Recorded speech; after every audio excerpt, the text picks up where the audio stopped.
Good morning, welcome back to American Truck Simulator. This is David Steele. Here's my truck. This is another Mack R. Actually, it's the same Mack R as I used last time.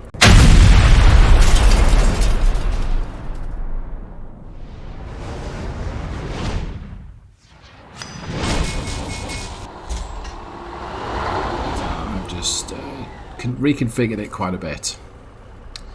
Oh, I've noticed something. This Mack R has a gold bulldog on the front, and that is not legit. Mack fans use the gold bulldog on the front to reflect the fact that it's a full Mack powertrain, Mack transmission, Mack engine.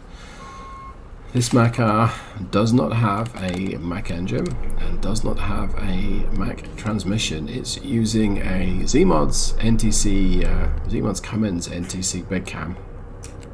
I'm going to pull out from this white van. I'm sure he'll stop. Together with a fuller 13 speed. It's actually the stock 13 speed that comes with this particular truck. And, so that's it's an overdriven box. I think it's a 3.87 final drive, and 0.78 is the top gear ratio, something along those lines. Fine. We can turn right on red because we're in America. Okay. The NTC Big Cam is the 350 version, and you may remember just over a week ago I did a video now that is all a bit. The theme was essentially all you really need in life is a 350 horsepower Mack. Well, this is Cummins' answer to that, and it's a very different style of engine, very different characteristic. First things first, this thing wants revs. It wants more revs than the Mack, and it doesn't really come alive until you've got sort of 1500 revs on the tacho. Might be Camaro. I may have just clipped the curb there. That wouldn't do the tyres any good. Okay. Now this is a test of this particular engine, so I'm leaving the transmission in automated mode. It's a manual box. But I really want to just make sure that it's behaving as it should be. I have struggled to set up the big cam engine, the shift points, because the engine needs a lot of revs. This particular engine produces its peak torque of just 1124 pounds at 1575 RPM. Now it does have torque underneath that, it does have torque below or above that even, but its peak is 1575. Some of the Macks, by the time 1575 RPM rolls by, I mean, you're well in your power band and you maybe only have 100, 150 revs left. So, a very different character. Now, it's not necessarily a bad thing, but this Cummins NTC is going to be thirstier than the Mack E6 family of engines. Two reasons for that. Number one, it's 14 litres in capacity as opposed to 11.1 litre. And number two, it needs a lot more revs. And fuel consumption in this game is modelled on a combination of capacity and revs as factors to the power and torque that you're using from the engine. Okay. Even though it started me off in first gear, it's still laboured just a little. It's okay, it's something that this engine does. Not looking forward to any of the hill starts. That sounds great. I can't fault how it sounds. Hit the cruise up to 45. So what's in the shift me up? 1800. 18, there's 18 there. That's 19. It is going to shift up, right? Must be a hill. Let's try and force the shift. Okay. So you can force the shift a number of ways when you're using an automated box. You can physically tap the control or the button that you've told it will shift up. That doesn't always work. You can also lift off the power and do the same again. Now, if you lift off the power, and sometimes the automated transmission will just upshift anyway because it really wants to. Sometimes you have to encourage it, shall we say. It's not the smoothest of progress so far, but that's okay. Let's go ahead and keep the thing rolling. Okay, my limit's 65, so I'm going to set the cruise at 65 and see if we can actually get to that speed. This truck is geared to be about 1500 revs at 55, I believe. I'm going to find out, and that's in top gear. So let's see. We're in 12, so coming through 50. I mean, it's accelerating great once I keep the revs up. Coming to a hill. So here's one of the first tests: is how well does it cling on to sort of 1550 RPM. Seems to be doing it, which is good. Yeah, I can hear it picking up. I can actually see it picking up speed now. So. Okay.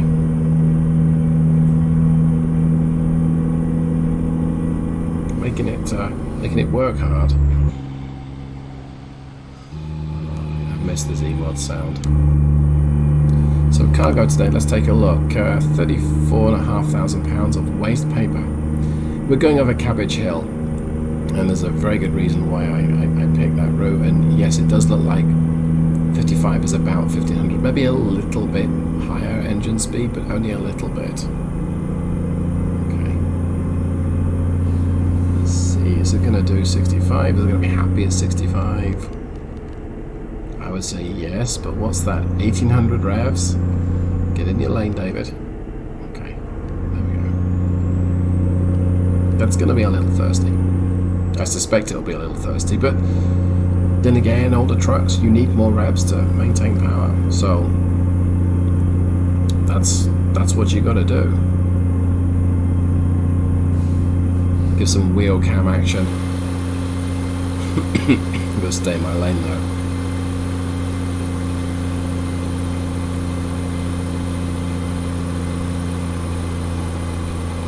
Alright, so I can hear it bleeding off speed. Let's jump back in the cabin and take a look. Okay, so it's down to 60.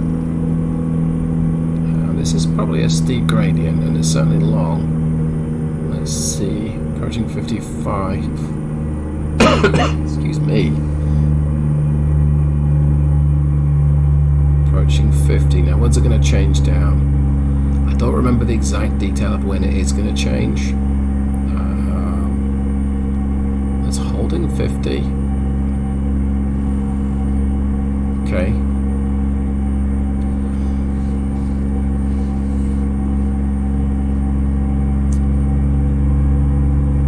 Holding 1400 revs and lugging it is one of the targets that I had, and I would say that managed it. So I'm happy with how that's performed up that hill.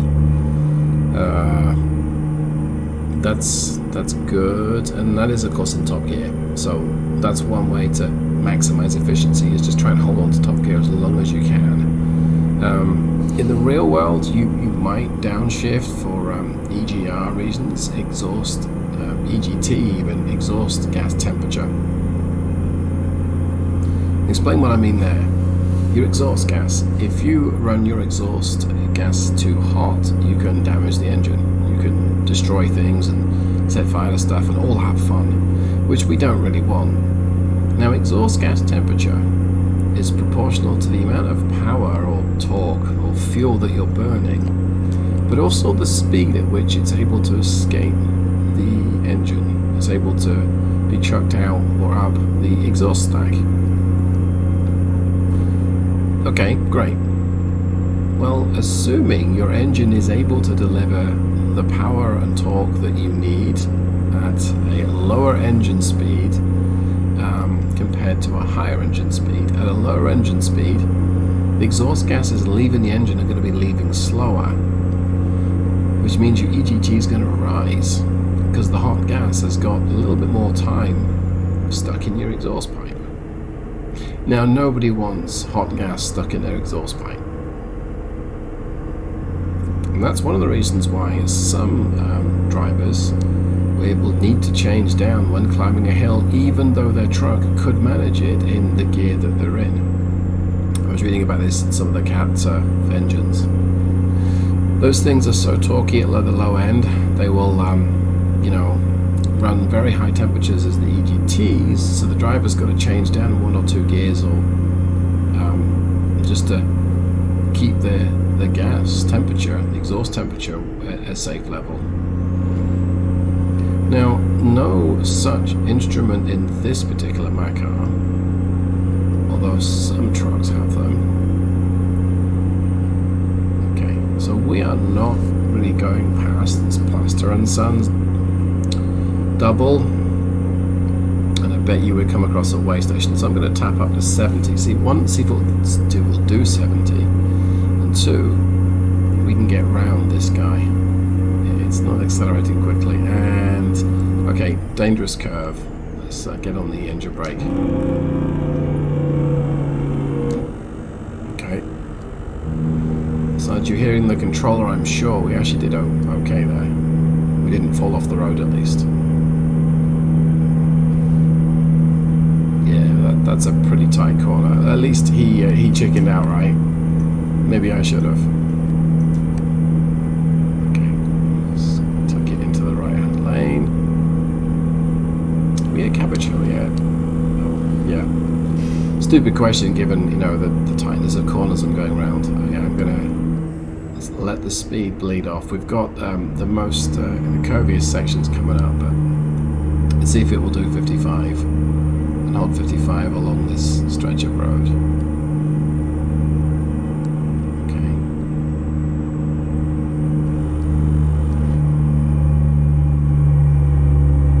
I feel like just shifting down, but I'm not going to. I'm going to see if it will lug it any lower.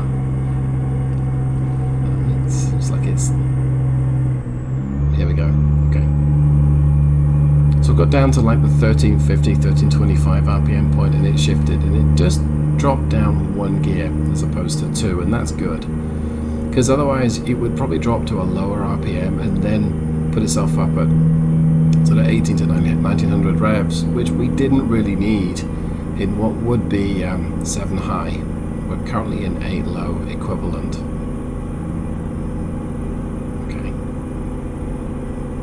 Stretching back up to 55. I don't know if it will change up. Oh, there we go. Okay, so it's going to change up. So for that sort of 55 benchmark, this is behaving as I wanted to. It's not shifting an extra gear. It doesn't feel like it really would benefit from going from sort of 8 high to 7 high or 13 down to 11. It neatly went back to 12 and then right back up. So that's actually pretty good. I'm happy with that. And what's that? So 1550 revs, 55 in top. Mack recommend 1450 to 1550 RPM for certainly the E7 and I believe the E6 engine. That should be. No, let me explain. Your maximum cruising speed. Yeah, you got a bypass. Is recommended to be at the sort of 1500 plus or minus 50 revs.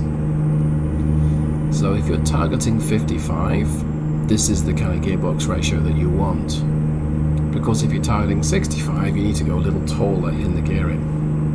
But that will lose you some of the performance. Look at all these trucks waiting.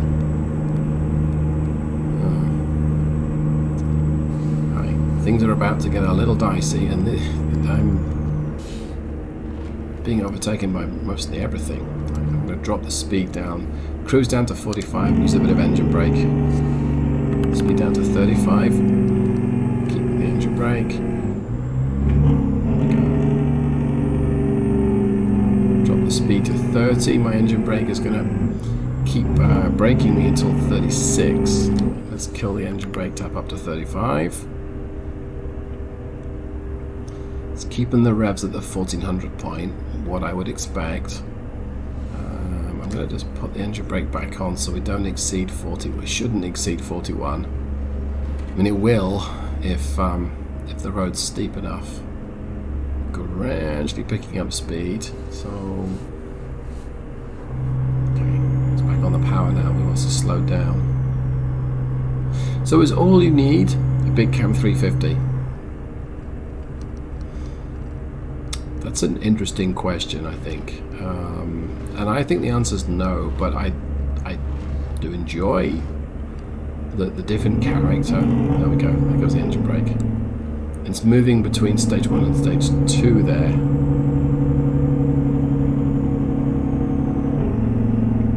Yeah, because that's stage 1. I'm going to disable both the cruise control and the engine brake and just let the truck coast down the hill.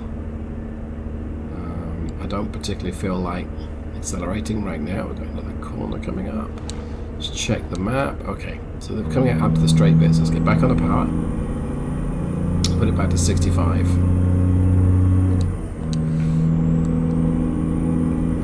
Right, so I told cruise to get me to 65, and it short shifted it. No, it didn't. Top at 52 is about right.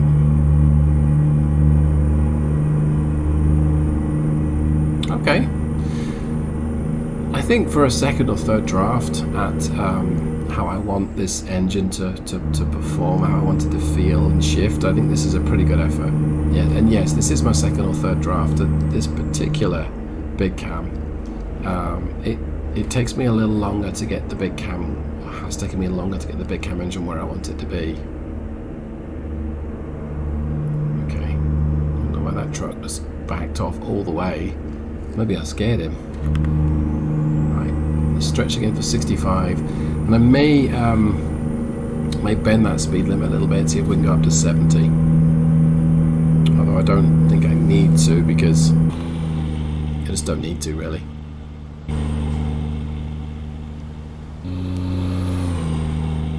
Okay. I am happy with how this is performing. I kind of feel like I need to do a back-to-back comparison of the E6 350 with the Big Cam 350, and the E6 has got a bit more torque, if I remember correctly, nearly 100 foot-pounds of torque more, and it develops more torque low down, so you could use a different set of gearbox ratios with it. It's also a smaller engine, so it'll burn less fuel, all things being equal, and they never are equal, just to clarify that. Quite happily burbling along, but we're bleeding speed again. I guess this is a hill, but only slight.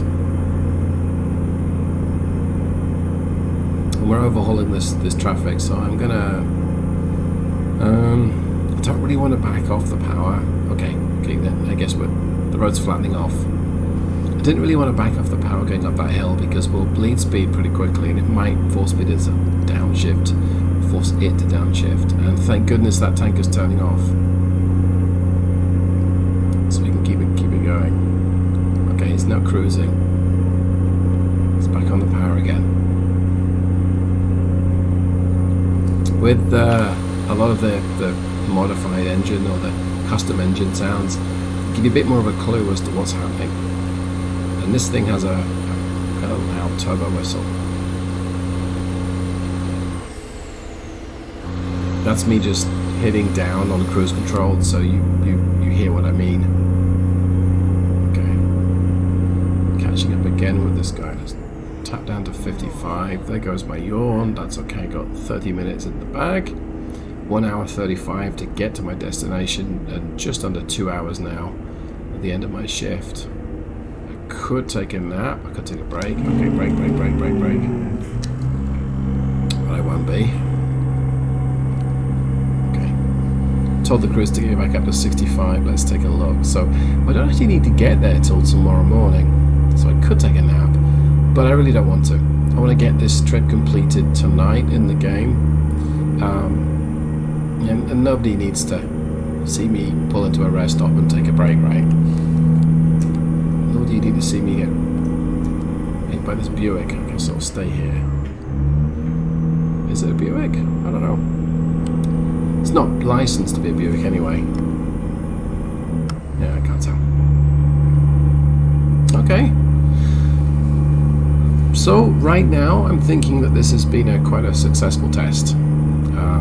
There's a little fine-tuning that I may need to make at the lower gear, lower speed range. But something else to bear in mind, with American Truck Simulator. When you switch engine and or gearbox and you use it in automated mode, it takes the game a period of time to fully learn and understand what gear it should use and when it uses it. So for the most part, it has a pretty good idea how it's going to shift gear. I mean, obviously it can look through. It's got all of the definition files. It can look through those and it'll understand. But on the road, there are times when it'll whipsaw gears. What I mean by whipsaw, it might go first to third. It's going too slow for third, and it drops it back down to first, and then you accelerate, and it goes right goes faster. It changes up to third, and that's not good. The Mack R does that in reverse on a lot of the standard Mack transmissions. The gear ratios are kind of close together, and I have been unable to stop it from doing that. But when it whipsaws on the road, it might go, let's say if you're accelerating through the gears, you might go to 11th. It'll then stretch it out to maybe 1550, 1600 revs, and then select 13th or 7 high up to 8 high. Just almost running the back of this guy. But what if you lose maybe just 1 or 2 miles an hour when you're going from 11th to 13th? Well, what it will then do is lightly drop down to 11th again. That's not a very helpful behavior, because the cycle's often going to just repeat. Now it will adapt a little bit itself. It'll realize, okay, you know what, I can go from 11th to 12th. But on the whole, when you set up the gear shift points, that's what you as the modder, that's what you need to do. You need to stop it from doing that. And sometimes it's okay for it to go through every individual gear on the way up and way down. It'll be frustrating for some drivers, especially in like an 18 speed. You can tweak that. You can have it miss shifts or block shift, as I call it. But yeah, you wanna avoid it effectively hunting through the gears. And usually you can quite easily stop that. Just a little tweak here and a little tweak there, and you can fix that. And occasionally, the difference is just 5 or 10 RPM change in the low gear or high gear speed setup. What's my time doing? 16 minutes to get there and 38 minutes left in this trip.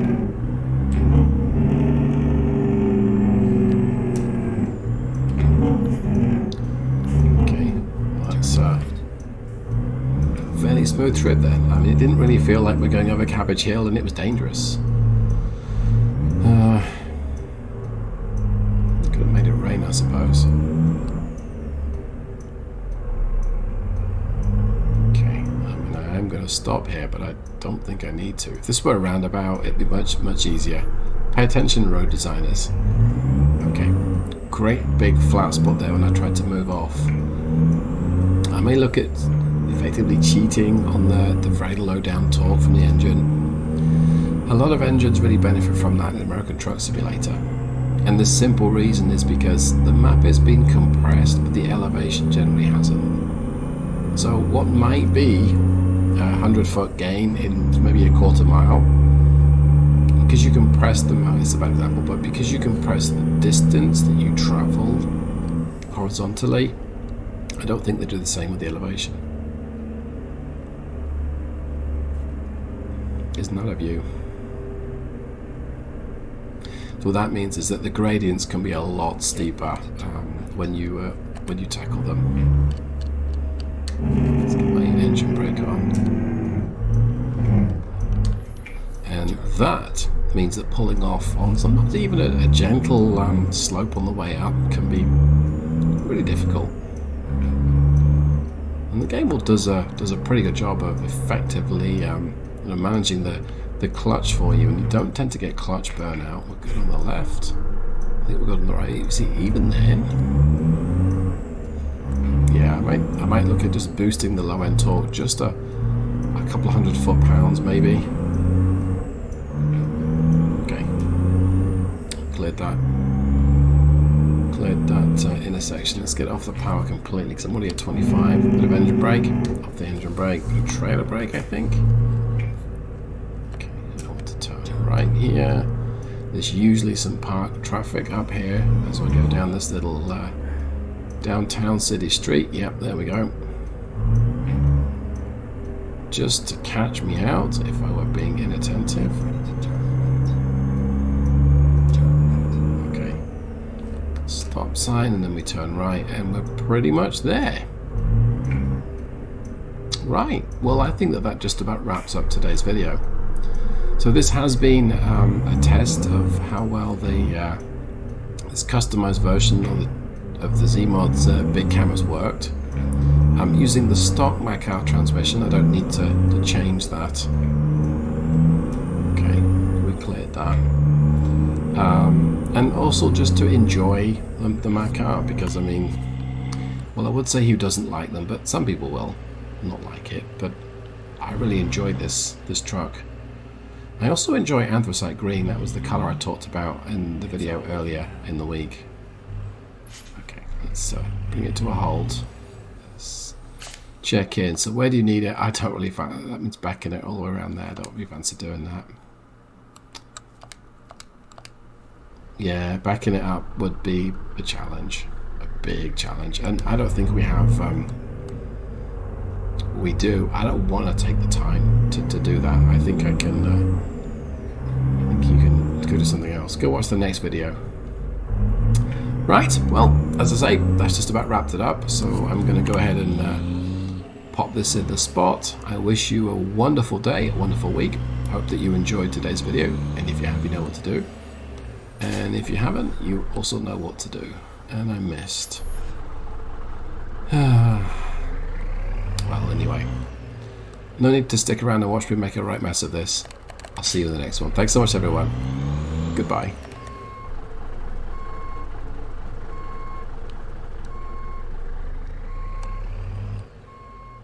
Seriously? Oh.